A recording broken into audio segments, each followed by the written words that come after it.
Hello everyone, if you're trying to play Valorant and you keep getting this problem, there was an error connecting to the platform with the error code VAL57, then you have come to the right place because in this video I'm going to show you how easy it is to fix this annoying problem on Valorant easily. So first off, you're going to open up your task manager and then you're going to close any applications related to the Riot Client or Vanguard. So just close anything related to Riot, and once you're done with that, open up your Explorer, go to your C drive, go into program files, delete the folder called Riot Vanguard here.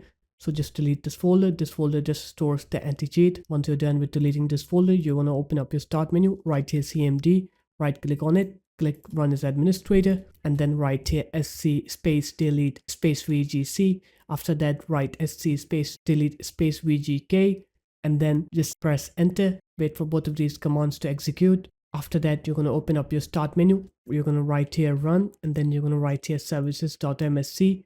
You're going to look for the service called VGC here. So just click onto any service, press V on your keyboard. Here it is, right click on it, click properties, click startup type, set it to automatic, click start on service status, and then click apply. Okay. And then you're going to go ahead and restart your computer. And once you're done with the restart, now you're going to open up the Riot Client. And when you open up the Riot Client, you will have an update on your Valorant.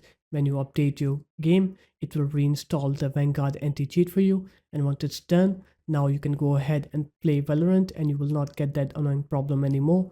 So the ages guys, that's how easy it was. If you guys found this video helpful, make sure to leave a like, comment and subscribe to the channel, and I will see you in my next video. Peace.